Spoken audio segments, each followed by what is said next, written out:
So Susie wasn't here last week, so I feel like she needs to be reinitiated into the into what has happened, you know, and that we want you to be the first ones to buy older the intro because I used the one that I actually made for him. Yes. Wait, this are is those new in the men's store. or women's? Because they look a little. Yes. Oh no, we have Fair. some for you too. We got them. We got you. What's the back look like? Because I don't know it's about the- you know what? It's Is it a real G-string? small. I don't know. Yeah. This is the front and back of the panties for you. So Susie's gonna get the first pair. Yeah. They're selling fast. I'm sure. They are. I'm sure they are. Absolutely. They're Font absolutely panties. Font panties. Yeah. Font panties. Wow. It's just You messed still up. can't say it without laughing. Just messed up. But she did mention panties, and I know that this is a big issue that we've been asked by the masses. It has it's an overwhelming requests for this, and we can't not we have to. So we are now debuting the Haunt Hour panties. These are more. Oh my god. We do have them in like men's a white as well. Oh, so look at that. See. Oh, Hanes. That's a good brand. It's a good brand. Hanes Haunt Hour. And for the ladies who are a little more risque, we of course have thongs. Of course. You can send your money to me. The P.O. Box down payment on the house 343. See, Sean, there. Take my money. Take my money. Dan wants a pair of these and a pair of these. Yep. For those warm nights in Wisconsin. Yeah. Troy, you're outdo yourself every week. Anything without panties. I know, right? So now we have our own panties. Haunt scene, the ball is in your court now, so we got panties. What do you got? Yeah. I mean, he's got a little roast. he's definitely behind the times now. Gotta have some panties. I don't know why. Gotta have some panties. Yes. There's not a single person like tonight. Not even a thumbs down or an angry face. Not yet. Oh man. Anyway, speaking of angry faces. Angry faces. Oh, we're gonna get all kind of hate. Is that our terrible segue to Brian and Daryl? Hey. We'll show you an angry face. We will show you an angry face. Just maybe later. I'm sure there's a scarlet badge for it. Yes, there is. If not, we can create one. Yes, you can. How are you guys doing? Good. I'm now thinking about some of the things that we talked about. We need to make a Dingo Ate My Baby badge. Yes! Oh my god, please. Only after we make, because you have to make the one that says dealt with Troy. Because if you've dealt with Troy, that is like the biggest, that's an accolade. Is it going to be like the one that's on your forehead? Well, this one says Haunt Master, which I know, but it just says dealt with Troy. Wait, dealt with Troy, even your haters can buy that one. Right? That's a good one to have. That's a moneymaker. It could say dealt with Troy and survived or something. Just dealt with Troy. Just leave it out. Buttons too. Buttons. There's already a damn it Troy button out there, so. Dan's experienced some of our gorilla buttons, when we scared Kyle. Yes. Yep. Oh, yes. I guess I got some of those left over. They weren't. Are you saying they weren't hot sellers? We gave them away. Yeah. Oh, there you go. Just not to enough people. Yep. There you go. Otherwise, we're doing good. How's everybody here tonight? Fantastic. It's Tuesday night. Awesome. Dark outside. Yeah. We're talking about scarlet badges. What more can we want? We're going to talk about I told them earlier, we're talking about everything. From when they were babies.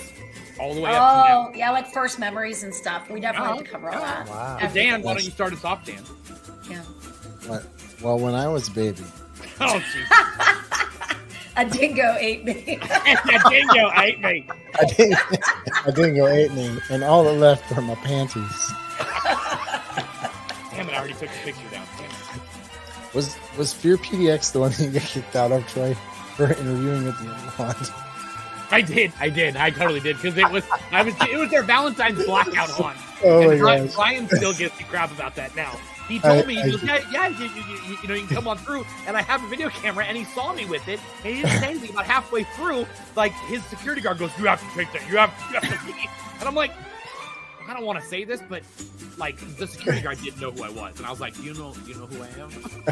And he's like, I'm no. Troy with Inside the Haunted Street. I did.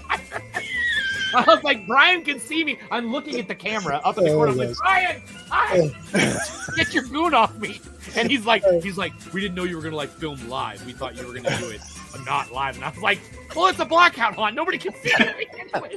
People just wanted to hear me scream. Oh my gosh, so much fun. Yeah, so much fun. But I mean, that is interesting that there's actually several more escape rooms in here than there are anything that has to do with haunted house. I thought I was in here. I'm upset now.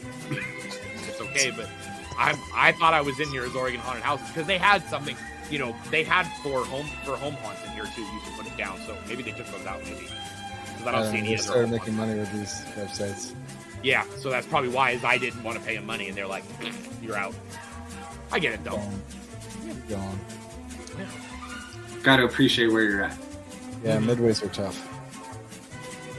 This video is from our first one at the other location. It's one of our. So do you like who is helping you build all of this? Do you have a lot of the actors and locals helping you, or is it a lot of just you? Who's on your team? And where do you source your materials? So, right. Yeah, we actually building our first major one in 2021 is scary because wood was astronomically expensive. Well, it's Tuesday night and it's the Haunt Hour. Welcome. Tonight, it's brought to you by Haunt Collective. All right, here's your hat trick of hosts for the Haunt Hour. Susie Fleesick, she's swell and has all her teeth. And Troy Crivelone, he's moving on up.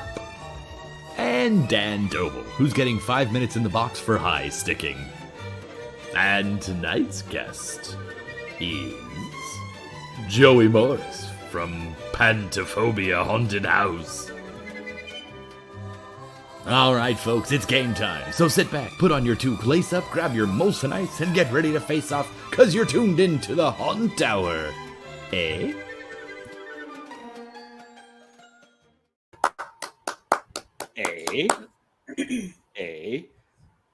Vote to remove Dan from the intros. All in favor? Right. Oh! And he turns around. I had to do like his, that's how he always does his intros. He's always looking away and then just kind of comes back in, So there we go. There we go. So a little bit of insider information. We do this every week. I give some sort of inside information into our thing. I have a file folder that says Dan's looks, and it has 57 fucking videos of him doing the exact same thing 70 times. And he sent it to me as one long video, so I had to sit there and go, okay, stop. And I had to cut them all up and then make them individual little 5-second clips for the intro. It's either feast or famine, because he either doesn't send one damn thing or he sends 5 hours worth of content. I'm still waiting for something from him. We both are. Yeah. So, Dan has more hair. He does not anymore. No, I don't. Sorry. Dan has more hair than me. I'm serious. He's got a fucking amazing head. We found out yours looks better though. Yours looks better. We found out on Sunday night on the Into the Fear episode that had the people from Texas Haunters Convention on it that Christopher actually modeled for the wolf costume and the wolf character for Dark Hour because how is that possible? Hairy. I have no hair. Period. How is that possible? You have a hairy back. Wait, we all saw you in the pool, Chris. We all saw you in the pool at the Merman show. I did not. I'm wearing a shirt from now on. Okay. Thank God, Bruce James. By the way, and I'm not taking my shirt off right now because you'll lose all the viewers that you have right now. We will. They say that bald men usually have hairy backs. I do not. I'm just saying. No, I don't. I don't have a hairy back either. No. Welcome to the Hair Hour. Speaking of Bruce Janzer, because we used to call him the shirtless haunter. He's an old school haunter, been around for a long time. And he literally posted a picture the other day, and this is for the old time haunters that are watching us. He posted a picture the other day of that he was building a deck, and he's like, "See, haunters can build other things." And I go, "But did you do it with your shirt off?" He looks completely different. Yeah. If you look at him from 2 years ago to what he looks like today, he has lost so much weight. Oh yeah, cool. He looks phenomenal. He's an inspiration to me. He actually lost a lot of weight. I have actually his hand right here. It's That's how he lost weight. He just severed a bunch of limbs off. I have his other one. Well, see, there you go. See, good. Bruce is a hack job. Once again, Troy trying to be like me. It's stupid. At least I'm wearing mine, jerk. Bill Bornder.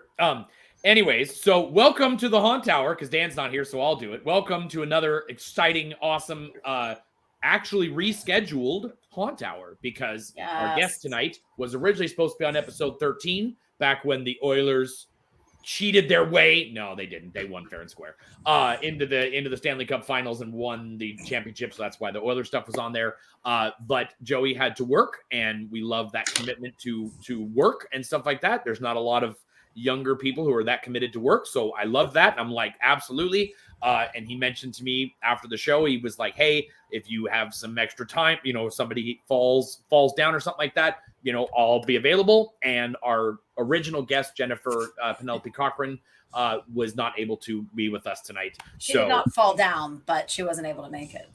Technically, she kind of did, because she's very sick. I know, but you were like, if somebody falls down, what the hell is that? Well, I was trying to appeal to the older folk that's right down here with the life alert, So I figured and I can't get up. Is that what you mean? So yes, we have a technically a rescheduled show, and it's gonna be awesome. But we're gonna have all new content, so it's not gonna be all the old content, because that was just me and Christopher yakking for an hour and a half. So nobody wants to see that. Actually, a lot of people liked it. But I think we can jump right into it. We're gonna have kind of a weird little news segment, so we'll do some news, but also something else. So we'll do this. How about this?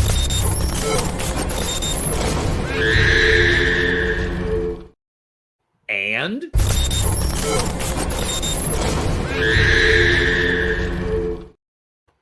yeah, I know. It's all kinds of stuff. So we're gonna I want everybody to know before you start to talk that I have never ever know what the hell is happening. So if I look surprised, it's because I never know what Troy's gonna do. Go ahead. That's half the fun of the game, It is absolutely. So this past week, or this past it was a week ago. Christopher and I, along with a bunch of other people, attended the Texas Haunters Convention in Mesquite, Texas. We also had plenty of our friends. Kevin and Sean Mills was there. Bill Bornder was there. A bunch of our friends, Mike Ross, several people who have been on the show before. Nate Dingman was there. So we had a lot of awesome people there. I'll give you some quick little numbers. I'm not going to give the exact number of some of the things, because that's not for me to give out as information. But I will tell you that there were 132 vendors. There were 5 food trucks, which sadly, due to the move to the new location, the bigger convention center, they cannot have the food trucks. I know, it's sad. The food trucks were a very cool part of it. This year we had the one food truck that has the growler, so you buy the cup and then you get free refills the whole rest of the day. And I think this time it was the weekend. And so you got this really cool metal cup, and they had specialized drinks that you could put in it. So they had their own take on root beers and colas and things like that. Along with I lots didn't of get to partake in that. I didn't get to partake in that. I was very sad. Yes, but that's because me and Christopher, along with all the other vendors, were very busy because they increased their attendance by over 1,000 people from last year. Nice. So that's really good. Yes. Now the difference, and I will say that this show is not specifically for haunters. It is not it's not just haunt vendors. There is Halloween elements in it. So there are horror shirts. There are Etsy crafts. There's scary bears. There's food vendors. There are tumblers. Things like that. There were a lot more haunting vendors and Halloween decor than in previous years. The soda guy is at the new convention. See, you can see that's awesome. I remember he was there for Frightmare. So it caters to a larger audience, but it also does cater to the haunters as well. Froggy's Frog is there, CFX Mask is there, Haunt Shirts, Mind Trap Creations, Stilpy Studios was there, Sanguary FX, all kinds of great vendors were there, Halloween Shirt Company, all that. And so it has a very big family feel to it. There were lots of kids, lots of families in there. And the cool thing is that kids see the small stuff and they're like, oh, I want this. That looks cute. And then the parents are there looking at the bigger stuff you have.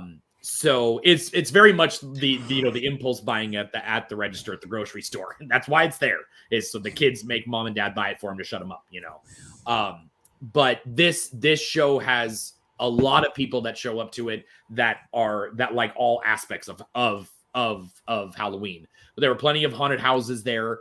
I was gonna bring up the video of the other thing, but we had like Christopher's booth. We had a walk through haunted house built by the Chamber of Haunters. That was cool. Roland Pickens built it,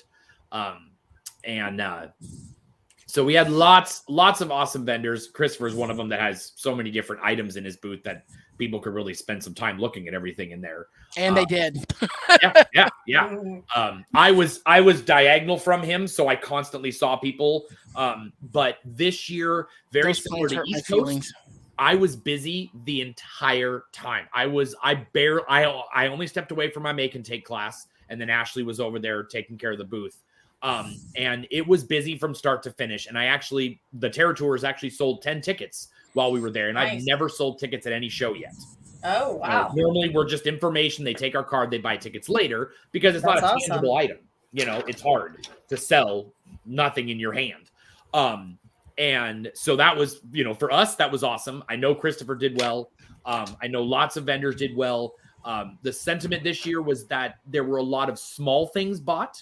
The under $100 items were bought. Not all the big stuff was. But last year, a bunch of the big stuff was bought. So it's just what ends up happening and what people end up needing. So it was fun from start to finish. It's always a fun show. They have lots of great after hours things. They had the haunt tour at dark hour, which included dinner. Brisket dinner that was catered in, along with the Q&A session, lights on, lights off. They spent the whole evening there. And we did a go-kart event the night before. We have a go-kart track that's by us that was 60-mile-an-hour go-karts, and we did it in the Texas sunset, and it was awesome. And what was nice about that, as soon as the sun went down, it got nice and cool outside. Cool for Texas, but still got really nice and cool. It was nice. This year was nice because the hurricane came through about a week before. Well, actually, it was a couple days before. The hurricane came right. It actually helped because it moved out all the hot air. We were in the hundreds before the hurricane came through, and the hurricane went just off to the right of Mesquite. It did not hit anywhere in Dallas. Plus, it was a light thunderstorm at that point anyways, but the system itself. I drove through the remnants of the hurricane. You did. It spun some tornadoes up in New York and all kinds of stuff. It was not a cool storm, but so that lowered the temp. Last year it was in the hundreds every day at Texas. This year it was in the 90s, so that was nice. But that's what you get when you come down to Texas in July. Troy, how far is it from you, from like where you live now? 20 minutes. Oh, so you just stay home and you just drive there? No. I stay at the hotel. I learned that a long time ago because I like to drink. And I ain't driving home when I'm drinking. Good. Yeah, especially on Saturday. Neither one of us were in any condition to drive. No.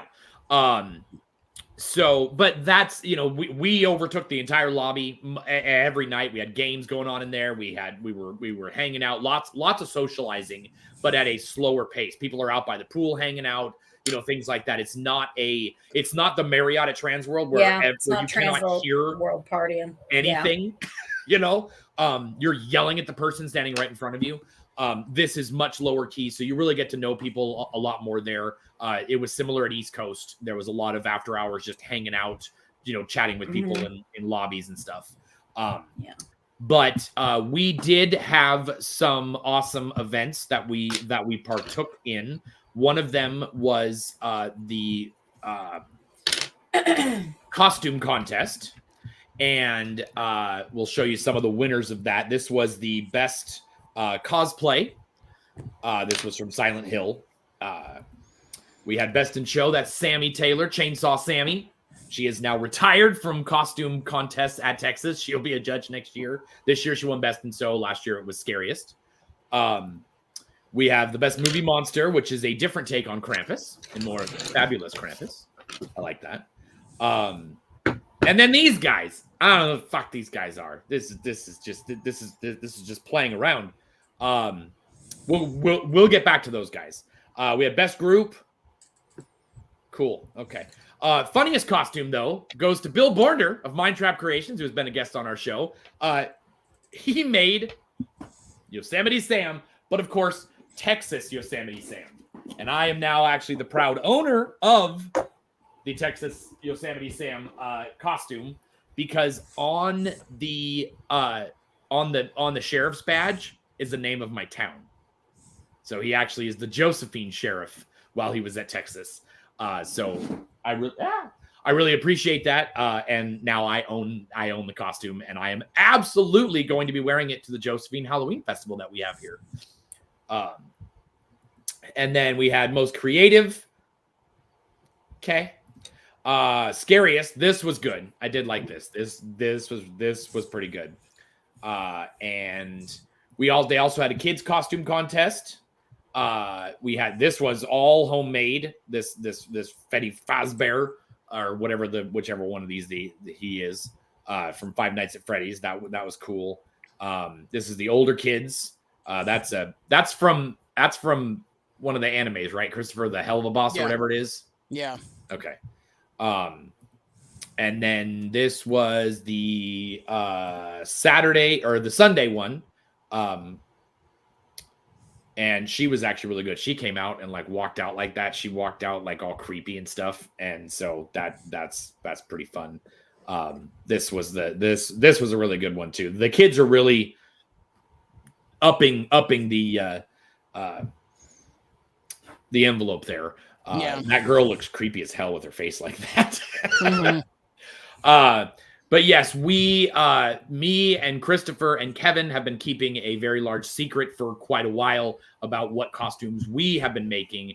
And we actually made 7-foot tall skeleton puppets. And Christopher was behind all of it. He was the one that masterminded and did all the work to get to figure it out. And then I went shopping for all the parts for me. We did this away from each other. None of us saw each other until the convention. So we did it in North Carolina, Texas, and Chicago. And the premise is that we are the Halloween retail heroes, obviously Lowe's and Home Depot, and then Spirit. We walked into the costume contest, arguing with each other, yelling at each other, did a whole huge skit. Judges said it was amazing that we did all of that. We are actually behind the skeletons, and we are controlling them with pistol grips for cameras and magnets on our feet. And my wife made all the cloaks for us and attached all the capes. Yeah, those were not done until I got to Texas the Tuesday before the convention. Yeah. Yours was already done as a test. Yep. And then mine was done a little bit later, but Ashley did an amazing job in creating all of these costumes and so on. And it was great. And so we won Judge's Choice, which means the judges said, we're going to just give you we are just gonna throw out all the rules, and we are going to, say that you guys win judge's choice because of that. So we are very appreciative of that. We loved doing the costumes. It was awesome. But now we can use them for something else. Like I'm thinking about making mine like a Reaper. So I can add like a hood to it and stuff like that. So I'm gonna go into Home Depot and see if they'll let me come in. Yeah, he can go to Home Depot and hang out. Like they may ask you to come the day they reveal all their stuff. If you go in there before that and show them video and stuff like that, they might have you come in the day that Halloween is released there. Yeah. So, yeah. But yeah, on top of that, so we, now we're award-winning costume. Well, I'm a 2-time award-winning costume creator thing. Kevin is Kevin's costume was the epitome of spirit. It was janky. It was falling apart. His head was off to the side, but every time he talked, he had a button that made the eyes blink. And he ran into the costume thing going, guys, Halloween's in my name. I am Halloween. You guys are posers. And he was yelling at us, and he played it off so well the whole time. It was absolutely awesome. My response was, you're just a glorified costume store that has a couple of really crappy animatronics. I don't think you're the king of anything. Yep. And but after hours on Sunday, after the convention is over, you never leave on a Sunday. Never leave on a Sunday. And Chris there knows why. Because first of all, you have to get on logs. We have inflatable logs that you have to try to go across the pool with. It is very hard. Most people don't do it. Chris and Sammy did a very good job. Me and Elizabeth, of course, have our champions. We go back and forth all the time on them. But this year we decided to actually have jousting. And we tried to get each other off of them. Chris got me off of the log once. I had to finish that. No. Change your words. He knocked you off. He did. He knocked me off. He didn't get you. Well, we were riding logs. And then I knocked him off the second time. So we are even.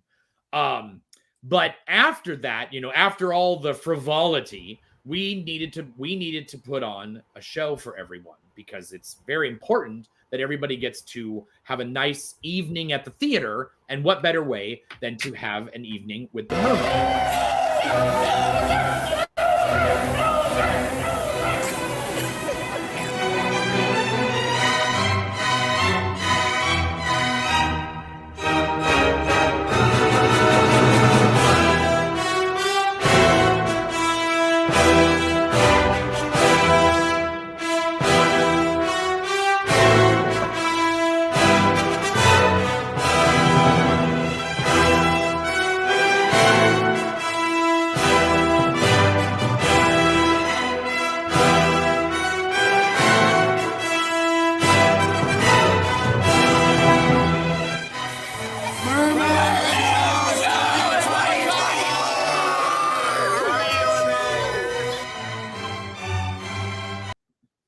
So yes, as Susie's internet could not handle the mermen, evidently neither could Christopher. So I guess I'm just here by myself.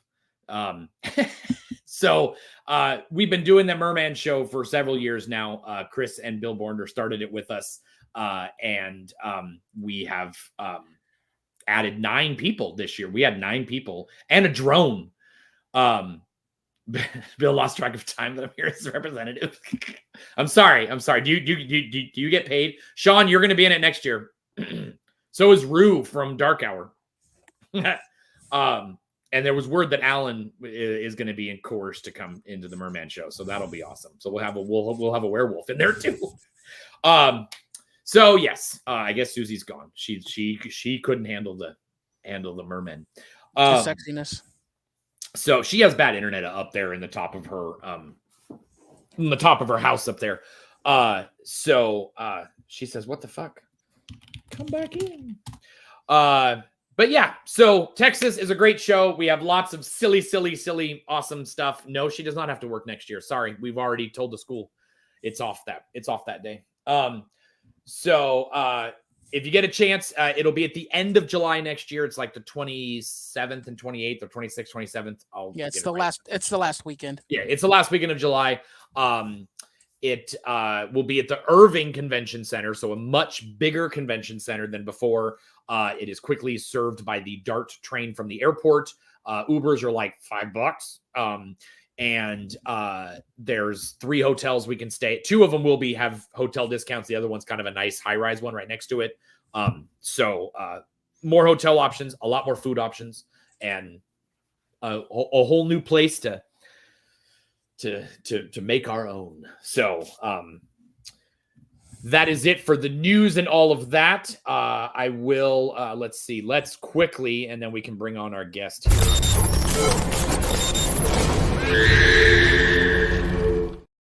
Oh, I forgot about the other thing too. We have to do that. So you know what? I'm gonna post the DIY to our webpage, to our Facebook page, but we have a much bigger announcement. Might have to use my phone. I should probably wait for Susie to come in though. So yeah, real quick, I'll do the DIY while we wait for her. This is from Woodworking and DIY. It is a coffin, and I built one just like this the other day. But it's it's a pneumatic pop-up coffin that he basically made out of a bunch of scrap wood that he had around and some cylinders. He does a really good job of explaining the pneumatics, which is something I am scared of a little bit. Plus, I don't have the room to keep all the stuff that you need for pneumatics. But he does a really good job of talking like my language, so it's like pneumatics for dummies. And he simplifies it, which I really love. And he makes some mistakes and he's like, well, that didn't work, so let's try it. He's very honest and he's very let's figure this out together. So I really like this video. It is already on our playlist, but I will put it up on our Facebook page at the end of the show here. But it's a very good build. It's a very quick build, but he does a lot of good step-by-step on this one. So if you're looking for yet another prop to build this year, you could build a pop-up skeleton coffin. So, and there's He-Man in the background there too. He-Man. So I guess she's not here. Let's see.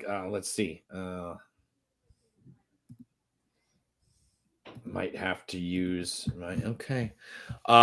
So in that vein, we are going to announce that our own Sean Mills, very, very, very special, loyal fan of ours, received a very special award at the Texas Haunters Convention, and I now present to you his award.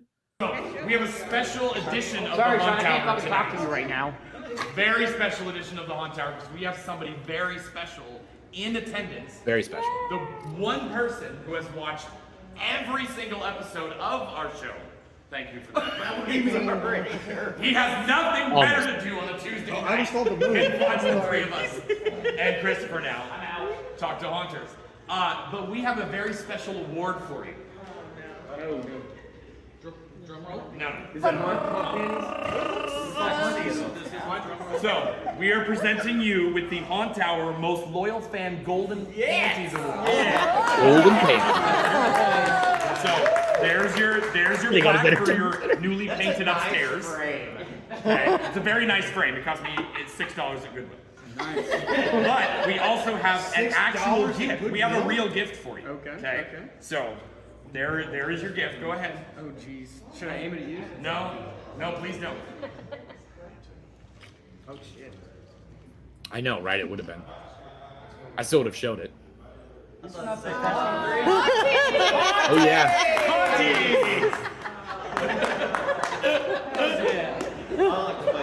Your wife graciously told me your size, by the way.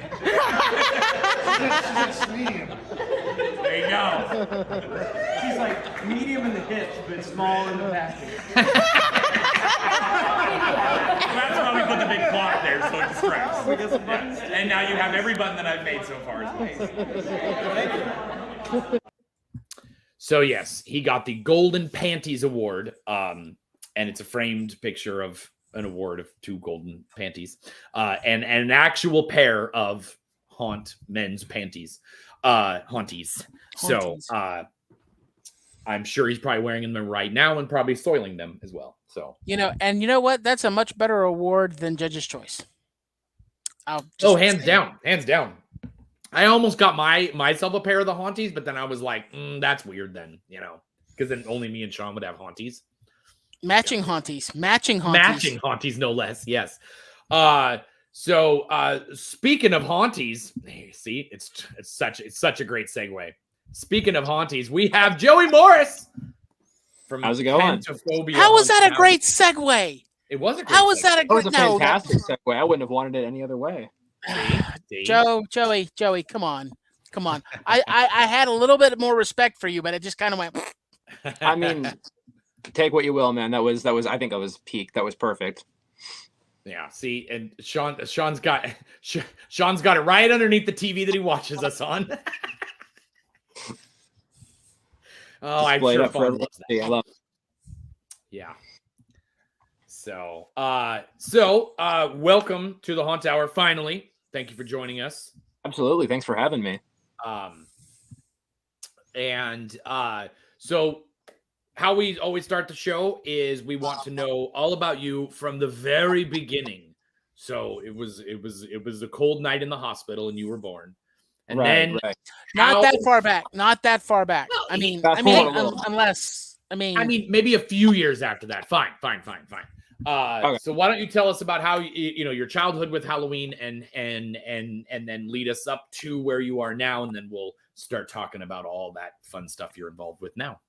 Yeah, absolutely. So I think the thing that originally got me into like haunting and Halloween in general was I remember one of my cousin's cars broke down, and there was a spirit Halloween like right next to us, and I had never been inside of a spirit store before, and we had like a minute to kill before the AAA people got there or something. And I walked in, and like my mind was just instantly changed. Like I didn't realize that you had to have Halloween decorations and animatronics like that. And I thought that was like the coolest thing in the world. Right. Obviously at the time I couldn't afford the like $180 to $200 animatronics, but I thought it was like one of the coolest things ever. And from there, I remember I started doing like, I used to call them haunted houses, but it was really just me decorating like the bathrooms or like just little closet spaces full of like the Halloween decorations that I did have that I get from like Dollar Tree or Walmart or whatever. And this is back when I was probably like 7 or 8 or something. So I was really, but as that kind of evolved, I actually ended up convincing my grandmother to let me do the haunted house in her garage. And so I used to get tarp walls, you know how every home haunter starts out. We'd have tarp walls. I used to get some stuff from Spirit Halloween, and it would be kind of like a fun little event for the neighborhood. I thought it was really cool at the time. Looking back at it now, it's like that wasn't it. But for a little kid, I was probably like 10 when I started doing it, so it's a little bit different, I think. Right.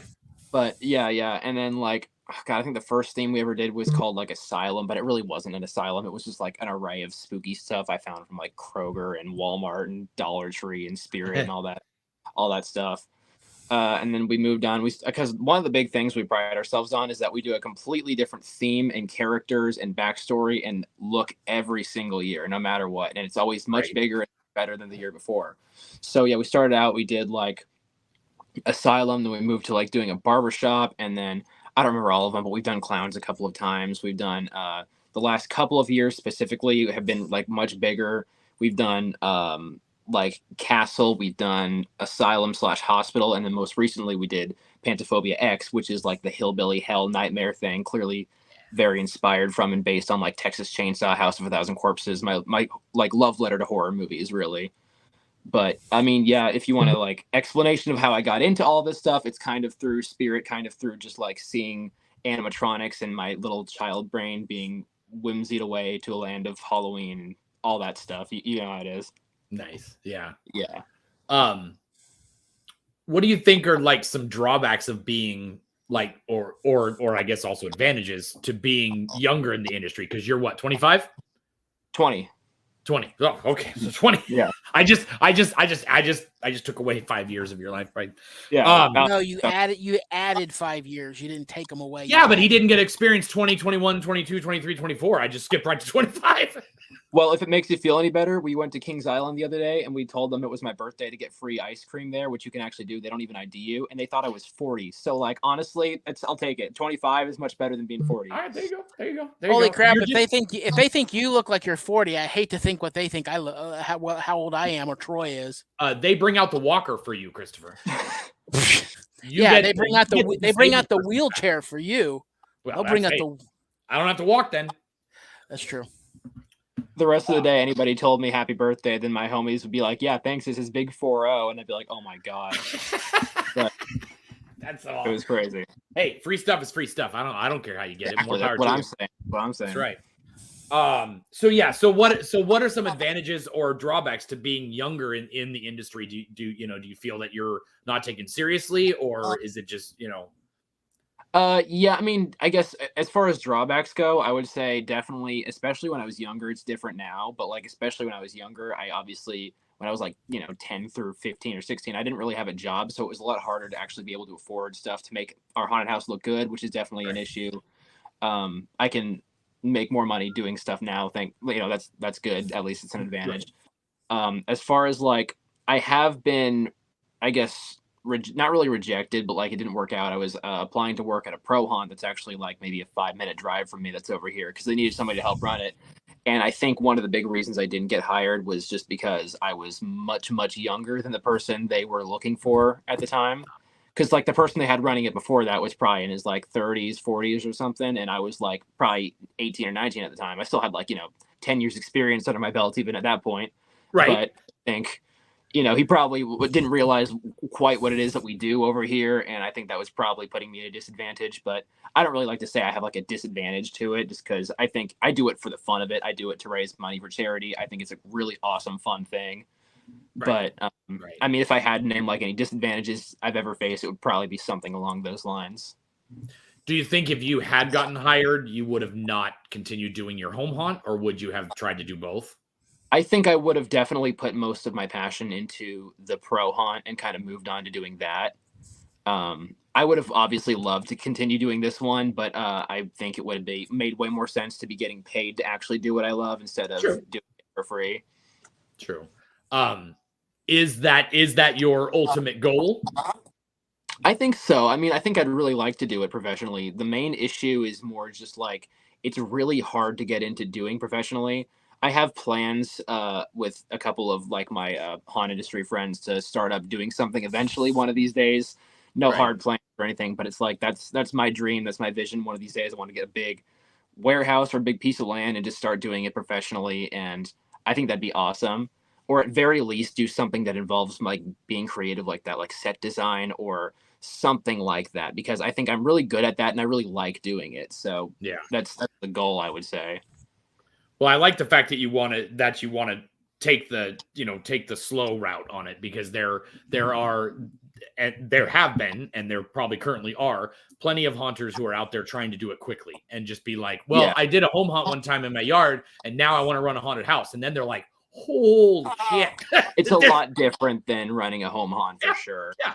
I mean, and I know that haunt, like we're building a Frankenstein's lab in there. I know my wife is going to do awesome with it, but I also know that if something happens with our life, I could just say, we're just going to do a yard display. We don't, if something comes up, we can walk away from it. With a pro haunt, that you have employees, you have costs, you have all these things you have to do. You can't just walk away from it one day. I mean, you can, but that's a bad thing to do. So it is a totally different life in the industry when you go pro.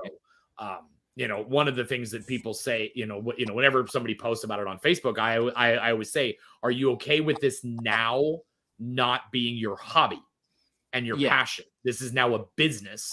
And are you okay with maybe you not building anything for 5 years because you're so busy with the business side of it? You have to go and hire people to build stuff, or other people are doing it because you have all the desk stuff and all that other crap to do.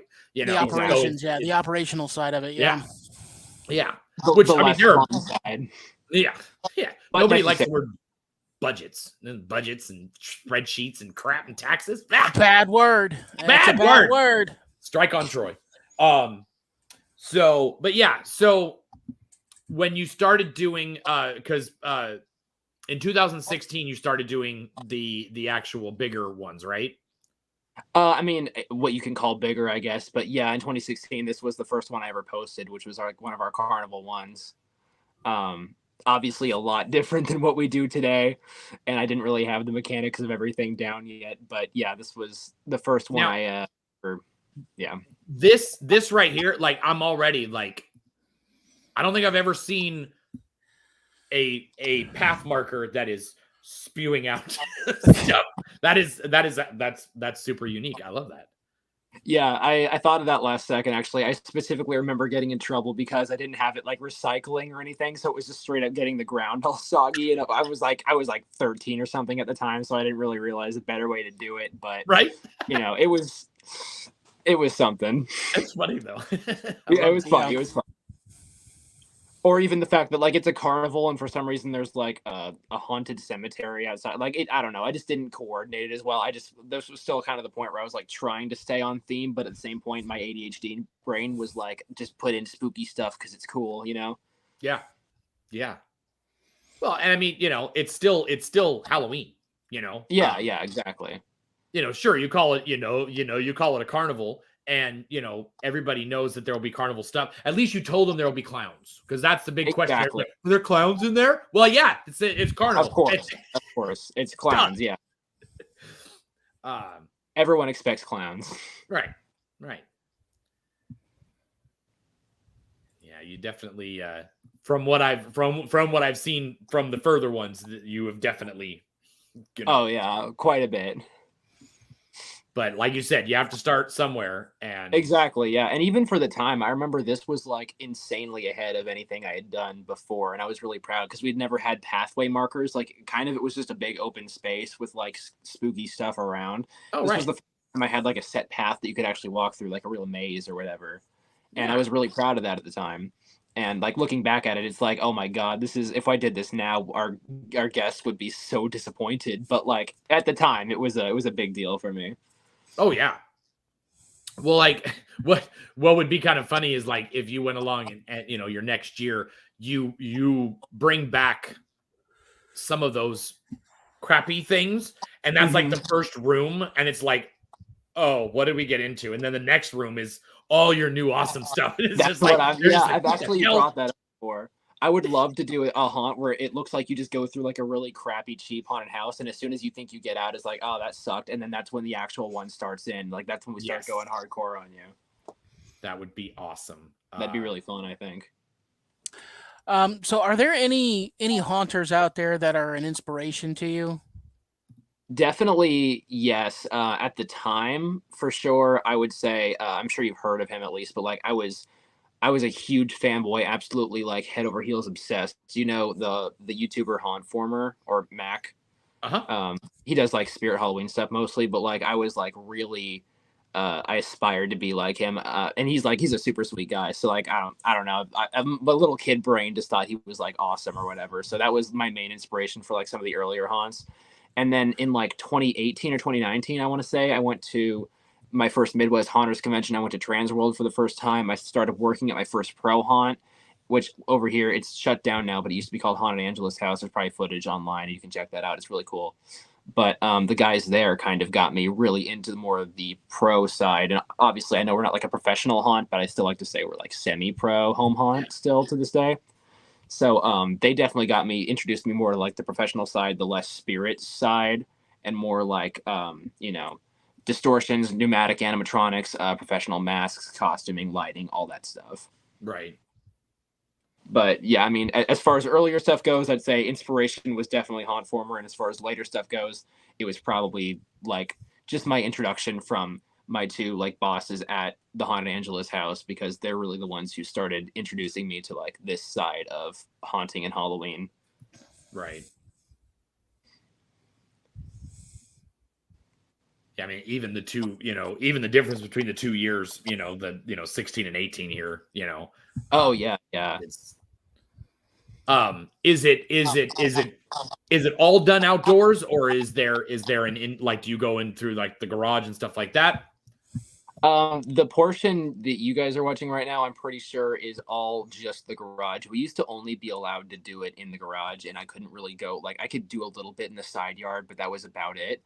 Over the years, I've been able to convince her to let me go all the way out in through the driveway. So you go all the way out, wind up and down the driveway a lot, go in through the garage, and go out through the side yard, and sometimes even around the backyard, depending on how much extra time and space I have, because I can only do outside stuff in the last 2 or 3 weeks. So it gets tricky to like buy stuff because I've already used up all of our budget on the indoor stuff at that point. Right. And also to get everything done in that short amount of time. But usually, what is this stuff you speak of? Extra time? Yeah. Yeah. If only. Where's that at? I have no idea. I don't know. I think I'm speaking in tongues for a second. Yeah, I'm not sure what that means. I know Home Depot doesn't sell that. I know that. Neither does Lowe's. Nope. Or Spirit. I've checked. Yeah, they don't ever have it in stock or something. They cause more. They cause more time. Exactly. So tell us. I'm gonna go to the next year one. Tell us what your process is to like starting each year. Like how do you figure out your themes and how do you morph from one year to the next? Yeah, I legitimately think I've had the last several years planned out in my head for like a while. Like I always know what theme I want to do, almost always anyway. And I just kind of try to expand on it. I always make myself pull like an all-nighter one night early on in the year, and I get a notebook and I start planning out the rooms, and I will go through like probably 15 pages just trying to design the layout of everything. And I don't know. It's just the way my mind works is like, I want to do this, but I think this would be cooler, you know?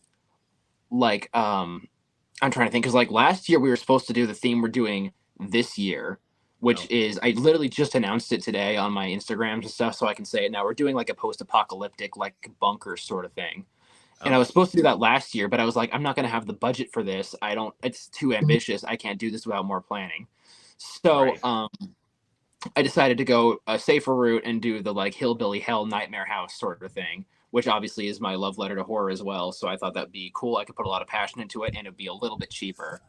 And then plan the one we're doing now for this year because it'd be easier to plan out ahead of time, I guess. Yeah. But like, I think something like that is going to do really well because with the Fallout series that was on one of the streaming channels, I think. Amazon Prime or something like that. You know, I mean, granted, it was a few months ago, but heck, I've watched that series 3 times already. It's such a great series, and so having like that post-apocalyptic kind of design, I think is going to be kind of big. Yeah, absolutely. Actually, I was just talking to one of my friends about this earlier. Is that for some reason something always works out to like, something coincides like that's very similar with the theme we're doing. Like I planned out doing the hospital theme or whatever that we have that we had a couple years back, like a while in advance, and I was ready to do it and everything. And then that's around the time one of my friends got me like really, really into the band My Chemical Romance, and I discovered the Black Parade album, which is about like a hospital and somebody dying in a hospital. And I was like, oh, this is going to give me lots of inspiration. And then last year, the Texas Chainsaw video game came out like the same time. We were doing like a very Texas Chainsaw inspired haunted house. And I was like, oh yeah, this is going to give me so much inspiration and so many ideas for like outdoor stuff we can do and all the crap they have up everywhere. It's like, yeah, I want to do that. I want to do that. Get on Amazon and buy all the random crap that I think is cool that would look good on the walls or whatever. And then, yeah, this year Fallout came out, which I didn't even know was going to happen. And I thought that was a fantastic show. And I was like, well, that's perfect timing for the post-apocalyptic bunker I want to do. So yeah, it's always just kind of worked out. It's been pretty nice because inspiration comes everywhere for me. Yeah. Right. I loved your 22 for sure, and this is when you started coming out into the driveway and stuff, right? Yes. No, technically we started doing it for the castle the year before that, but this was the first year we had like a much bigger thing to do, and we had like covered roof and everything. Like the castle, I had open roof because I didn't have the money to get like roof pieces for it, and even these were just tarp because it was cheaper. Yeah. But it did make a huge difference, and at least for the castle, it kind of worked because it was like supposed to be ruins that were being taken over by the ghosts of the past, right, or whatever. As for this one, I felt kind of needed a roof because it needed to feel closed in, like you needed to feel like trapped in this hospital. I thought that would really add another whole layer to it and make it feel more like an inside attraction, harder to tell you were still in a driveway or in somebody's house or whatever. Right. To this day, this is my favorite one. Well, one of my favorite ones we've ever done, just because of the characters and the story alone, because I put so much time and effort into like each of the characters having their own unique backstory, even if it doesn't show in the actual walkthrough. I just know it's there, and I think that's so cool. No, I definitely like how they act, because this is the one that scare factor came through, and they interacted with your people and stuff like that, and they really did really good with their with their characters. They knew exactly what they were supposed to be doing, and they were able to change around as the because that's what I love about actors versus animatronics, is that you have so much that an actor can pivot on every single person that walks through, where the animatronic does the same thing no matter what. Exactly. Yeah, no, I've said that for years. Actors infinitely more important than anything else in a haunted house. They really make the scene. People don't go in there because they think there's going to be scary like animatronics or settings or whatever. They think the actors are going to destroy them, and that I prey on that. I love the fact that our actors are like so wild with everybody, at least if they choose to be, because we have a touch pass where people can actually like pay a little bit, and that's what we donate to charity to go through, and we'll give them a glow band, and they can get touched, or obviously within reason. We're not McCamey Manor, but like within reason, you can still get touched or whatever. And I think that's really cool. Our actors are very trained. I've had the same cast for like the last several years. Sometimes we'll add a new person or two depending on who actually wants to do it or help out in the neighborhood. But I trust all these people with my life. Like, I know they're not going to hurt anybody, and I know that they're going to do a fantastic job no matter what. So big round of applause. Are your actors friends and family, or do you actually put out a casting call? I do put out casting call. Every once in a while, there'll be like a couple people from the neighborhood that'll hit me up and be like, yo, I think this looks really cool. I want to do it. Or my kid wants to do it or something. And I'll be like, yeah, send him over. More the merrier. But for the most part, our main cast is made up of friends and family and people that I know and trust.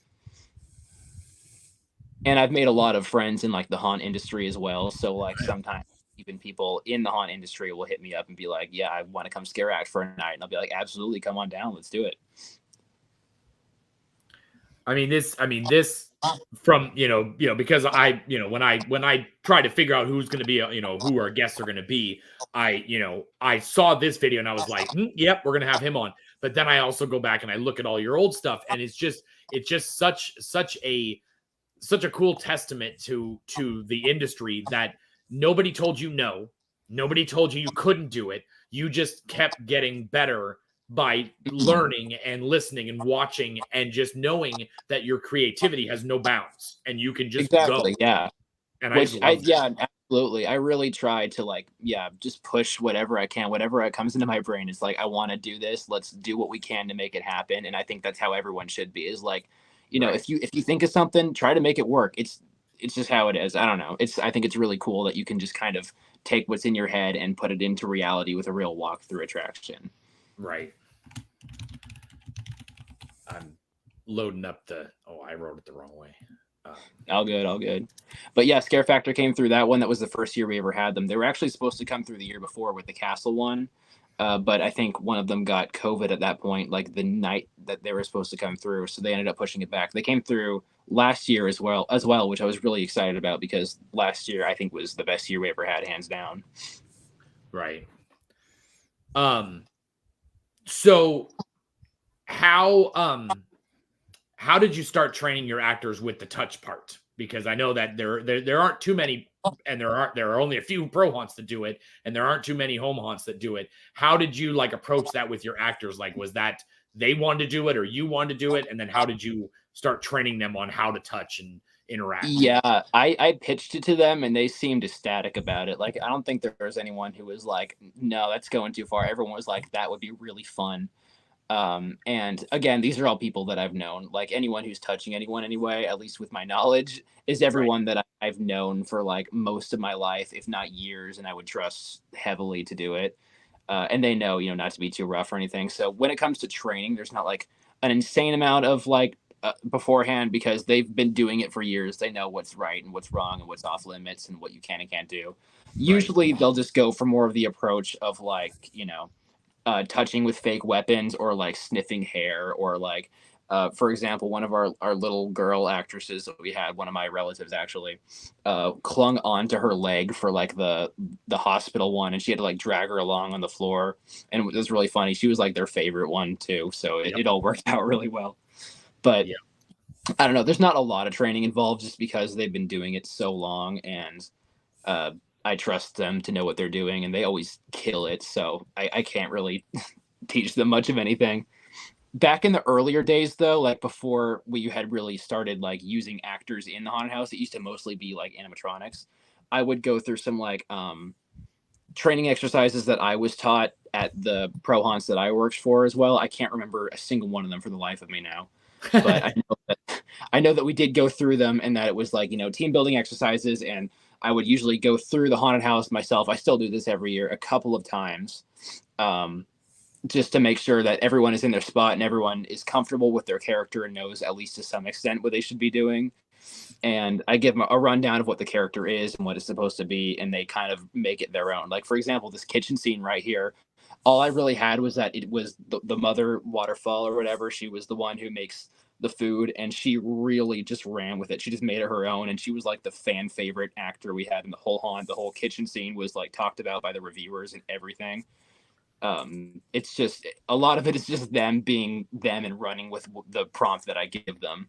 Right. But what's all this? Because we've got Brianna Hall and Chandler Teal both saying, "Don't eat the pie," or tell them about the pie. Here it comes.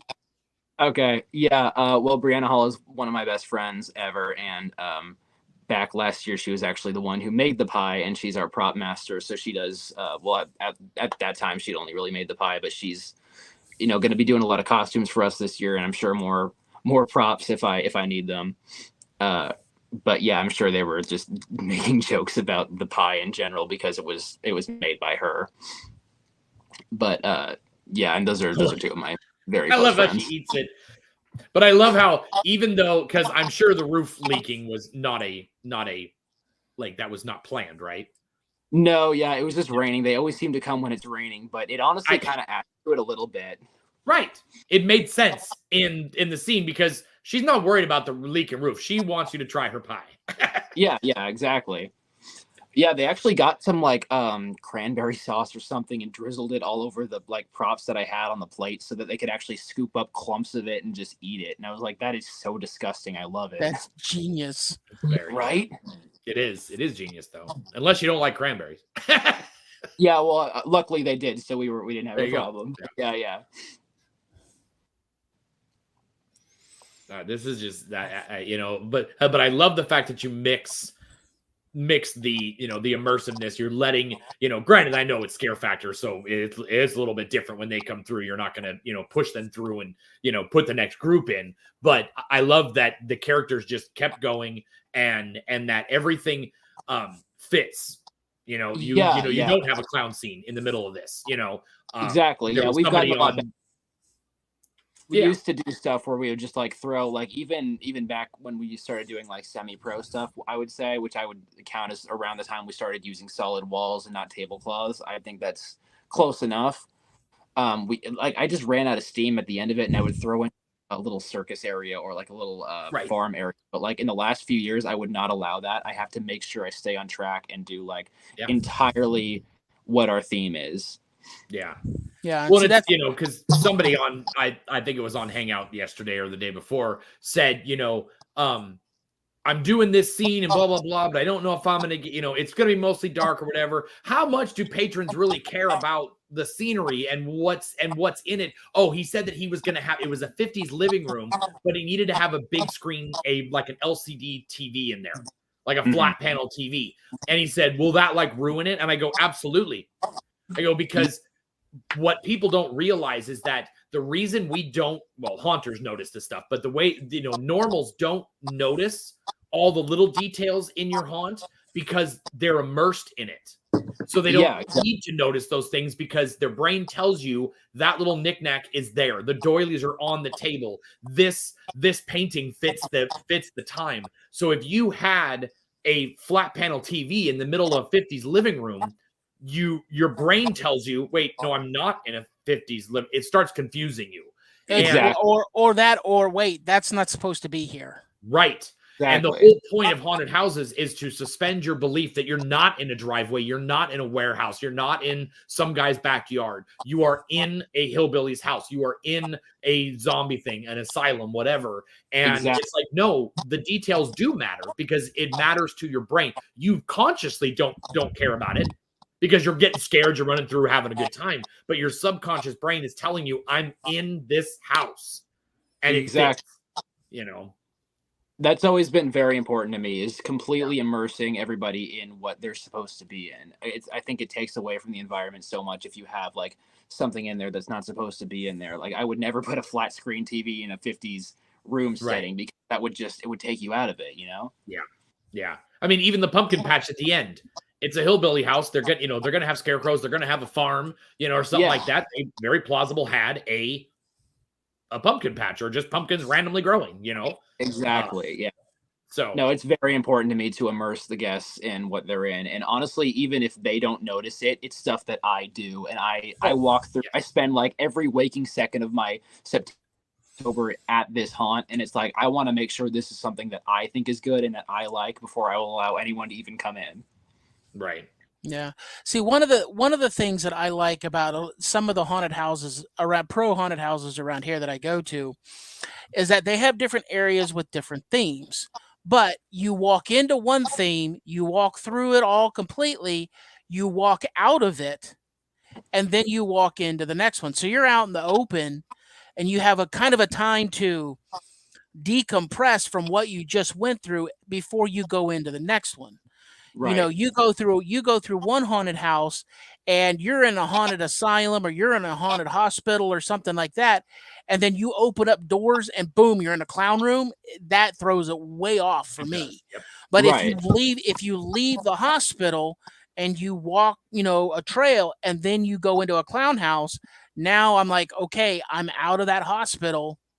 Now I'm going into it. Now I'm going into a haunted house or into a clown house or something like that. So, so that really does it for me. So I really love, the stuff that you did last year, where it was all one kind of main theme, the hillbilly hell. And yes, there were different scenes, but it all still tied into the main theme. Exactly. And so I think that's what a lot of places, even some home haunts, are missing. Yep. Yes, I know they wanted, like you were saying, your ADHD is, hey, I'm going through a cemetery, say, oh, I need to put clowns here, squirrel, kind of thing, and while I think that's great, and I don't discourage home haunters from doing that, but to create a real immersive, and we like to use that word a lot now, immersive, to make that real immersive experience, you really should try to continue with one theme all throughout the entire haunt. Yes, absolutely. So I followed, well, I did it before, but while you were doing it, I was doing the same thing. I was making walkthroughs and I would always do a new theme the next year, and we would never do the same theme. Just because it made us, creative, but it also let them, the neighbors and everybody else know there's going to be something new, and it always kept them going. What did you do with all of your stuff? Like that couch. Now, granted, the couch could fit in the hillbilly thing because it's just a worn out old couch. But like, what do you do with your stuff? Like, do you repurpose a lot of it, or do you toss a lot of it because it's not going to be used anymore? Honestly, how do you go about the stuff for the next year? Yeah, no, that's a good question. Yeah, honestly, all of the walls we try to find a reuse for. Like, we try to make sure we do get as much walls as we can, keep them, because like they get water damage from being outside every year. So we try to keep everything we can. We toss what is like unusable. Right. But then every season we go out and we buy we spent probably way too much on walls last season, especially because it was extending the haunt and going up and going outside. Right. So it was a lot more than usual, but like we keep all the walls, we just repaint them, repurpose them every single year. As far as furniture, we always get new furniture. Everyone in the neighborhood is super helpful with that, or even just driving by, people will be throwing stuff out. Right. And they're like, hey, I have this old couch I don't want. Do you want it? We'll be like, hell yeah, absolutely. Or, we'll see a pallet on the side of the street and I'm like, stop the car, grab it. No. Yep. But Yeah. So like as far as stuff, we always end up tossing most of the furniture or giving it to Goodwill or something. Yeah. Shockingly enough, I don't know if you remember in the like the hunting lodge scene, the one with the woman with the axe and the bunny mask or whatever, there was a big like red locker like right next to the fireplace, and it was like covered in like blood splatters and like all rusted and all that stuff. And we dropped it off at the Goodwill, and they were like, "This is fake, right?" the blood on it. I was like, yeah, I swear to God, we do a haunted house. I don't actually kill people, I swear. But yeah, it was quite the interaction, but it was really fun. They always take it too, so it's very helpful. We can give it to Goodwill because our trash doesn't always pick up items that are that big and heavy. Right. Yeah. But as far as like walls, we always reuse and repurpose all of our walls. There's a couple of props and stuff that we've been using in literally every haunt since we've started doing it. Right. Just like little random details, like a random knife that I'll have that always somehow fits into whatever we're doing. Yep. Well, and that's what's cool is that. I think we lost both of them. Oh no. I guess I'll just talk about a haunt that's not mine. I don't know what's going on with the internet out there in the internet land. Susie is still not back. Obviously, we lost Susie completely. I don't know if there's storms up in that area or what, but I know Christopher's good. I don't know why Christopher's not around. So, anyways, we totally lost him. Christopher, where are you? Come back here. Sorry, potty break. Oh, potty break. Well, I guess Joey had to go to the bathroom too. That's okay. We'll let him. Okay. We'll let him take his time. Because I need to ask him about his neighbors and if everybody there loves this haunted house. I'm sure they do, but I'm wondering if there's that one neighbor that is there. Here he is. He's back. Hey, I'm very sorry for that. Not sure what happened. That's all right. No worries. You had to go to the bathroom. You just had to go to the bathroom. Yeah, totally. That's all it was. So what do like you said, a lot of your neighbors will bring you stuff, and some of them are do you have any neighbors that are not keen on what you do? Yeah, surprisingly enough, it is all the people who live around us are like super into it. They love it. They'll I've seen people set up chairs just to like listen to the screaming that comes from our house at night. They adore it. And I'd say a good 99% of our neighborhood is super on board and thinks what we do is awesome. There's like one or two that think that there's something inside that may have crossed the line or something. I literally had somebody, and I don't understand this to this day, because I had somebody tell me like, I thought it was really good, but there was like, this was when we did the hospital, and they were like, but the self-harm stuff inside I thought was a little too far. And I was like, what are you talking about? We didn't have any self-harm stuff.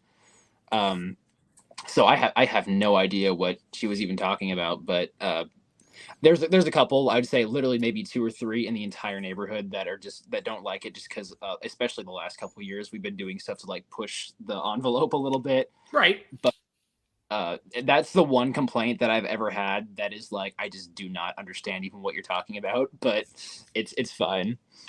I wonder if one of your actors was like scratching themselves or something like that, and it was just that one time the person went through and the actor acted that way for that. Yeah, that is possible. That's my only thought process too. Is like one of the actors did like some motion or something that made it look like that. Yeah. I have no idea, but yeah. Because there were actually, especially in that year, there were a couple of things that I thought were definitely pushing the envelope that I did on purpose because that was the first year Scare Factor came through. Right. Like for example, we had a not really a scene based around it, but a character based around like a miscarriage, and she would like hold her fetus baby or whatever, and because she's delusional, it's a mental hospital. Or like one of the characters was like, because this takes place in like the 50s or 60s, so one of our characters was like an ex-Nazi doctor or whatever. Which was inspired from the American Horror Story character, obviously, but like just stuff that I thought was probably maybe a little too far for like a neighborhood haunt, but a lot of people seem to love it a lot. They thought it was really, really cool. There was just maybe 1 or 2 people that were like, I don't know about that. But I like how you have the grim skeleton with clothes on. I think that's hysterical. Well, we changed his clothes every night that we were open. Like one night we had on a pumpkin suit. One night we had on like the merch for the actual haunt. I forget what we did all the rest of the season, but literally every night we were open, he was out there doing his routine, and we had just different clothes on him every single time. I love the fact that you have merch though too. How did you approach doing do you sell merch at the haunt, or is it just something you do online or what? We're working on it. I'm trying to get a website up, and I'm trying to get enough actually that I can sell it at the haunt itself. I need to find a way to like order it in bulk. But as of right now, it's more of a like just actors for the attraction get it, or like anyone who helps us work on it or whatever. But one of these days it will be up. I actually have a friend who's helping me get up a Pantophobia site, and once that happens, we'll be ordering some in bulk, and we'll actually be selling it at the haunt itself. We'll have a little merch table. If all goes according to plan, maybe even this year, but I guess we'll see how much I can actually get done because we are so behind this season. Yeah. And there's also sites out there that you can upload your designs. You can pick like 1 or 2 different styles of shirts or sweatshirts or hats or whatever. And then if you have a QR code, you could put up a QR code that says, "Hey, want some merch?" They scan that QR code and it takes them to your store website for this clothing, and they pick out what they want, they order it, and then you get a small portion of the sales, and the company, the company keeps the rest. So that way you're not having to worry about ordering in bulk and having a lot of inventory around, collecting dust. So you're spending a lot of money on merch that you might have to hold on to for 2 or 3 years. This way you're getting, they can just go online and order it as well, or not have as much stuff there. You order some stuff in bulk, but I want my t-shirt now, Christopher. God, I don't want to wait. I don't want to wait. You're such a millennial. I don't want to wait. I want it now. Here's the thing. If I go to a haunt and they don't have, we've gone to a couple of haunts on the Terror Tours where they did not have merch, and people were mad.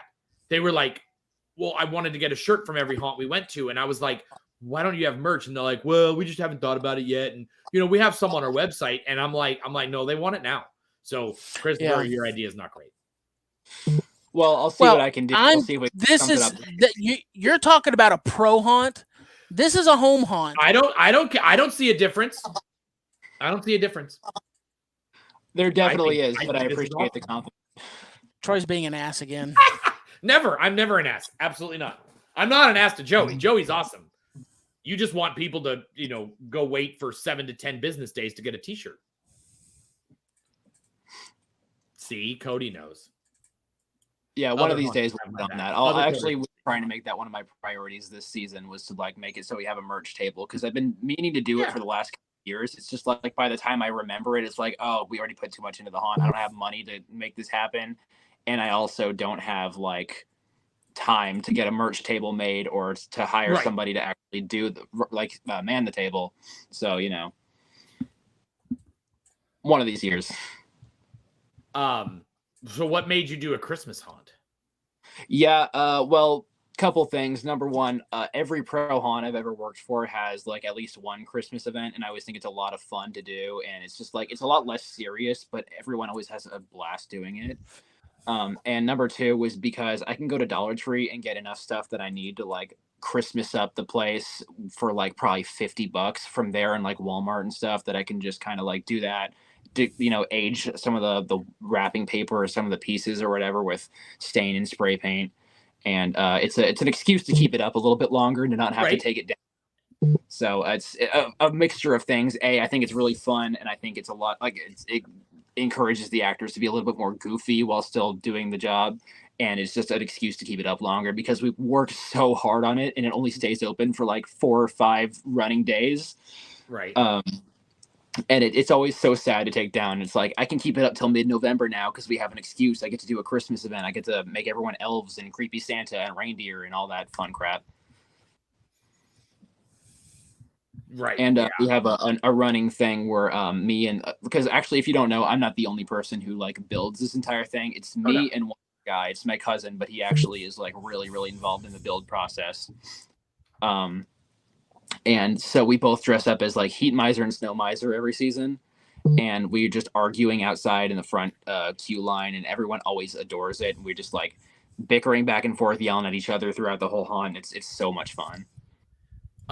Sean brings up a good point. Do you have any issues with the city or anything like that? Because I know once one of the haunts I had, they said once you put a roof on it, you're getting a visit from the city. Not yet. That's a good point, actually. I've never had any issue from anybody. I don't know. I mean, maybe one of these days they'll come knocking at my door, but I'm hoping not, because we don't really have any like permits to do it, and technically we can count it as like decoration because it's a temporary structure and it's going to be down after, a month or whatever. Right. And the issue is, if we had somebody complain about it to us, it would probably be our HOA, and they take forever to complain about anything, and by the time their letter got there, it would probably be about time to take it down anyway. Right. So it kind of just works out. We've never had any complaints so far, though. But yeah, here's to hoping it doesn't ever happen. Right. Yeah. And usually that's because they know that it's a good thing. It's bringing in people. It's the neighborhood is involved in it. If it was just you and nobody else liked it, then they'd be upset. I think we lost him again. Oh no. I was going to start the we need to ask him the question of the week. So we'll wait for him to come back on. In the meantime, that's 100 days till Halloween. Oh my God! Ah! I'm done. I'm ready. I'm ready for it. I've got all my stuff built. I've got all my. Yeah, nobody likes you, Christopher, for being done. I'm also lying. You're also absolutely lying. I'm also absolutely lying. I keep getting calls from people, and it keeps kicking me from the thing, and it's so fun. But I'm Guys, sorry. You can come on the chat and comment. You don't have to call him. You can just go onto Facebook or YouTube. Please do not call my phone. I'm good. All right. So at this point in the show, it is time to ask you a question.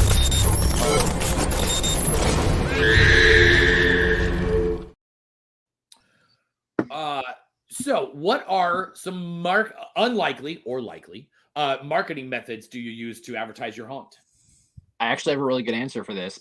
So what I like to do, I haven't done it. I don't think I did it last season, but what I did the year before when we did the hospital thing was like a big part of the backstory was that my character was like a mutated experiment from the Nazi doctor, and I had like super strength and I broke out of the hospital or whatever, so I was like on the loose now. So I would legitimately put up missing posters for myself all around the neighborhood, and it looked super legit too, like real like missing posters, but it just had like pictures of my character in full costume and everything. It was like, if you see him, stay far away and call this number, he's extremely dangerous, and the number would lead you to like a Rickroll, like Rick Astley never going to give you up phone call thing, which I thought was super funny. And every once in a while I would just put on the costume and like roam throughout the neighborhood. No one ever seemed to have an issue with it, but like it definitely drew in some people. They were like, hey, did you guys see what this person, like on the neighborhood page, they'd be like, did you guys see this person roaming around? What's with that? And they're like, it's just for the haunted house. It's just advertising. They're like, oh, okay, cool. See, that's good. That's good guerrilla marketing. I like that. Definitely unlikely, but like it's really fun to do, and it works. Like people notice. Right. Do you put any like signs up or anything like that out towards the main roads or whatever? Yeah. We try to put up posters all over our neighborhood, all over the next neighborhood, and over like some of the signs like leading into it or whatever. I actually had a plan. I didn't end up doing it, but I was going to put like our nice 12-foot skeleton with like a banner that had Pantophobia and like an arrow into the neighborhood, like at the entrance of our neighborhood. I thought that would be so cool, but I was worried somebody, because it was unsupervised, I was like, oh, somebody's probably going to try to steal it or something. So I just ended up not. That's true. Yeah. I always tell people that signs are even more than any sort of Facebook or Nextdoor app, those things, because the sign is up, it's in their face every day when they drive by. I've done it for every walkthrough haunt that I've ever done. I've always put signs up, and I usually put them up about a week before. And then of course I have a big one right out front that says the hours and days and things like that. But when the neighborhood we just moved into here in Texas, my next door neighbor haunts, and I do, and then 3 doors down is another guy who haunts. And so we are absolutely, he's like, well, nobody really comes down our street, because we used to just be kind of a dead end street where it used to be rock and all that. Now we have housing developments going up all around us, so there's more traffic. And so he's like, now that you're here, can we put a sign at the end of the street? And I said, oh, I was already going to do that. Like, that's my thing. I was already going to make a banner, and we're going to put it at the end of the street. And he's like, that's good. There's like thousands of cars that go down that street every day. So it'll be super easy to just, boop.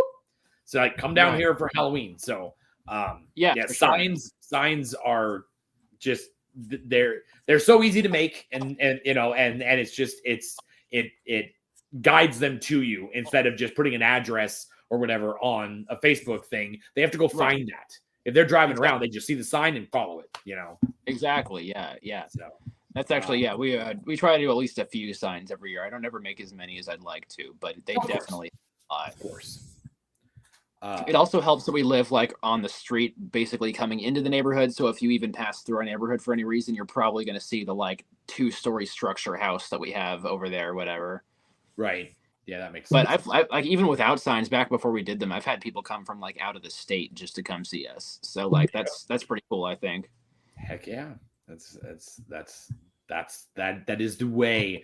And then, you're making a name for yourself, which is great. Exactly. Yeah. Scare factor definitely helps.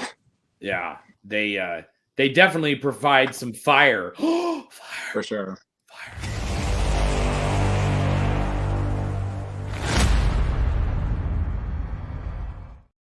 Do they provide? Okay, that transition was a little better. It was a little better. That segue was a little better. I applaud you for that, Troy. Okay, that's enough. I'm working on it. I think I'm just going to have AI write all of my new segues so that I don't have to do it anymore because they'll be better. AI will be better. So this is the part of the show where we ask you super fast 5 questions. Not super fast, but whatever. 5 burning questions. So the first one is for masks, silicone or latex? Definitely silicone, I would say. Okay. Prefer it. What do you think is the best or most opportune amount of time for a haunted house? So we'll say pro haunt and home haunt. How long is too long, or what's the optimum time for a walkthrough? Yeah, for pro haunt, I don't know. I mean, most of the ones I work at are usually like somewhere between 7 and 8 p.m. through. How long it takes you to go through it? Oh, okay. Sorry, I said it wrong. Yeah, no, all good. Yeah, I don't know. I mean, like the one I work at right now takes like upwards of 40 minutes to walk through the pro one.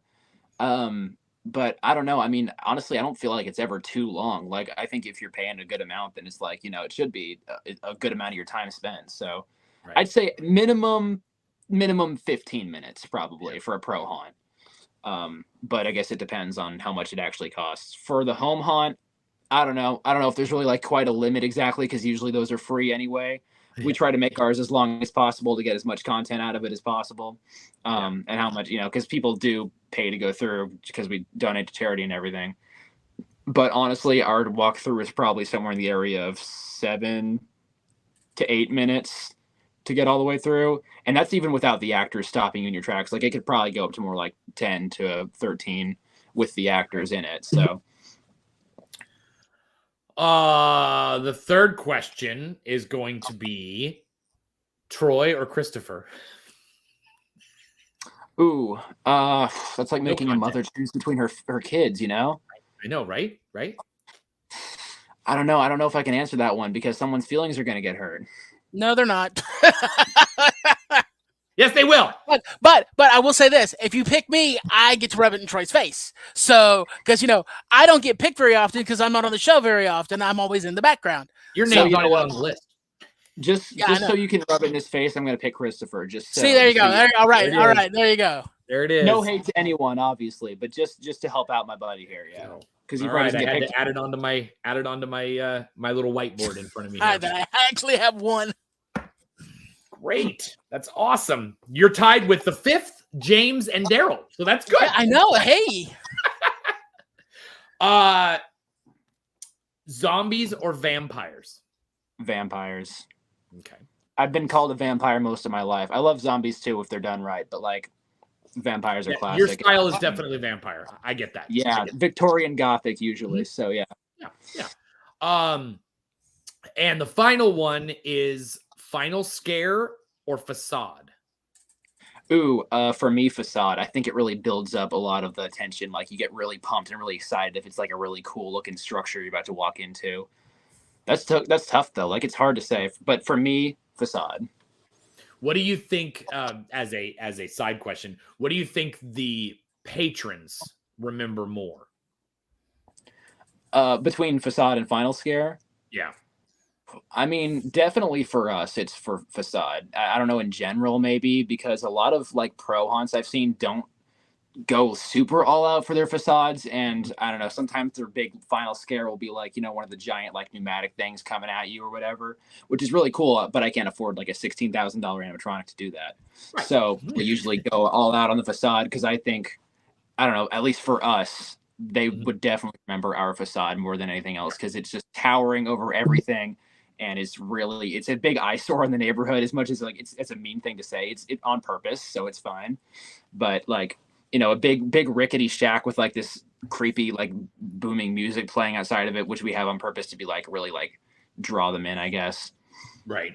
Yeah, and we have like radio reports playing outside at the facade and everything that we made specifically for it about like the family members doing horrible things in public, just to really add to the whole environment. See, that's what I love about a lot of the newer homeowners that are coming out with the walkthroughs is that they are going with the full experience. Like you're walking up to this house, you're hearing that, and you know, and you're seeing it, and you're starting to get transported right away. And I like that. You know, it's I'm really enjoying watching what people are doing, that they're not just throwing something up and going, here's a walkthrough. It's got some walls and it's got some black plastic here, enter right here. And it's, you know, and it's a, you know, exactly. So yeah, I think they're, you know, everybody's pivoting a little bit to doing more of the word that I don't really like to say it that much is the immersive. You know, it needs to be immersive because you need to be, you know, I like using suspension of disbelief. You know, is that you are in this scene, you are in this haunt, and I'm seeing a lot more, you know, do that. So I applaud you very much. Thank you. So our final question before we do all of your socials and everything is a very special question. Okay. What was that, Christopher? What was it? Haunties or haunt thong? We're not doing new rapid fire questions, Sean. Panties though, not thongs. Thongs right up. Hands down panties. 100%. Right. So, what does haunting mean to you?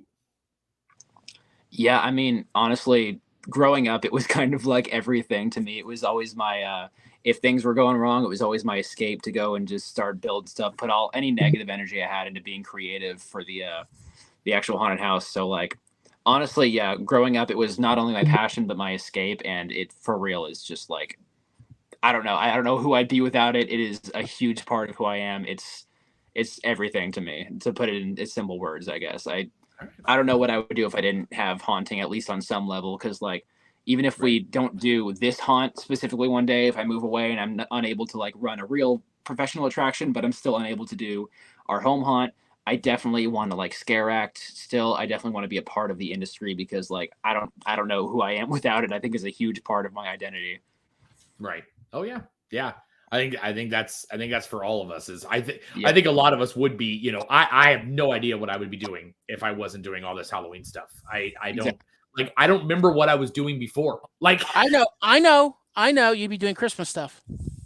Probably. I probably would have dove hardcore into Christmas because I did a lot of Christmas before. And yeah, I probably would have been in the X-Light stuff, all the pixels and all that stuff. I'd probably be one of those guys in the neighborhood that's got all the lights to music and the big shows and all that, you know, fire all over the place. Right. So yeah, I get it. I mean, it's just I've been doing this over half my life. Like, I genuinely do not remember who I am outside of it. So like, yeah. Right. Well, the good thing is you are surrounded by a crap ton of people who want to see you succeed, and you are in the best industry out there. There are so many awesome people that have nothing better to do than help.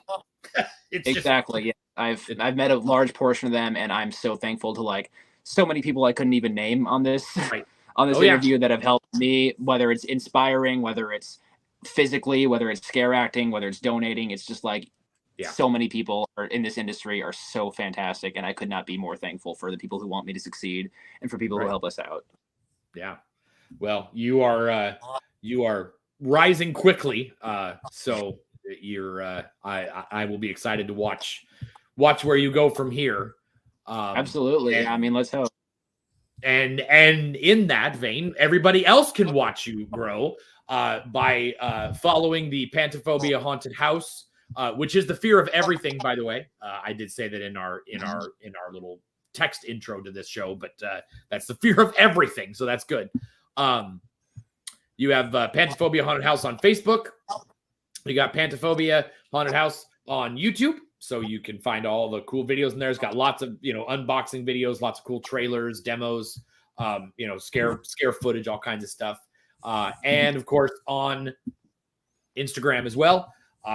And this actually, this is the newest one. He was talking about, where he talks about the whole storyline of it, which is great. So Freshly announced. Pantophobia Haunt right there. All sectioned out of all the cool things to look at for that. So you can check out. There's your shout out for Scare Factor. That's pretty cool. Yes, sir. So yeah, go check, follow along with all that. You always do a kick-ass, but yeah, definitely. So, I'm going to turn that way too bright on my face. So thank you very much for joining us tonight. I'm super excited to see where you go from here. I love your haunt. And I can't wait to see what you create this year. So I'll be waiting to watch that video when it comes out. Absolutely. It will. Thank you very much. Christopher, do we have any other questions for him? I didn't see any. There was one question. How many wall panels do you actually have? Oh, yeah. Oh, I don't think I could tell you if I tried. We have literally probably hundreds at this point. I don't know. So many. We've been collecting since 2018 and 2019. We only end up throwing a couple away every year, and we got, at least 50 new ones last year. I don't know. It's too many to count. We have a stack. Literally, we have half of a garage to store everything we have in, and half of it is filled up with 2x4s just stacked to the ceiling. The other half is filled up with wall panels stacked up to the ceiling. We have to reconstruct the walls every year we do it because they're literally too big to even fit in our garage. They're like, I think, 11 feet or something, but like they won't fit in our garage because they only go up to like 7 or 8 feet. Oh, right. So yeah, we have to break them all down, and we use like half of the garage space just for panels and just for 2x4s, and then the other half for like whatever other supplies we have. So like props, costumes, masks, just random crap we have, furniture, all that stuff. But to answer the question of number, I don't think I could tell you if I wanted to. It's a lot, Cody. You can't lot. Have any of them. Hands off. Not unless we ever sell it, which is not looking likely right now because we're doing pretty good. Yeah. Well, unless Cody's willing to drive from Canada down to you, I don't think he I don't think he'd have a problem. If you ever want to, then go for it. But yeah. I might give him to you, Eddie, just for the drive. Right. Here's 3 wall panels because you made it all this way. Yeah, exactly. Yeah. If you come down here from Canada, you can have 3 of them. There you go. Yeah. All right. Christopher, do you have a question for me? Yeah. Who's on next week? Oh, you almost messed it up. We have Amanda from Scare on Stewart in Denver, Colorado. So we are onto another amazing home hunt. I'm going to guess that one's somewhat nautical themed. No, it's zombies. Obviously, it's zombies and clowns. Duh. Zombies and clowns. Dang it! You were close. You were close. Almost. Better luck next time, buddy. What is it? What is it? Ghosts? It is ghost with a butt. Yes. Okay. It is a butt ghost. Put down Bill's butt. Yeah. All right. So, yes, next week we will be back again for another amazing episode with awesome segues and amazing guests on the Haunt Hour next week and hopefully Susie's internet connection will function fully. Yeah, that would be cool. But, whatever. We got it. So thank you once again for joining us, Joey, and I hope you have a great night, and we will be watching what you do. So perfect. Sounds awesome. Great. Thank you for having me. Yep. Till next time. All right, Christopher, we're out, right? We out. Peace. Okay, bye. Bye. Oh, I probably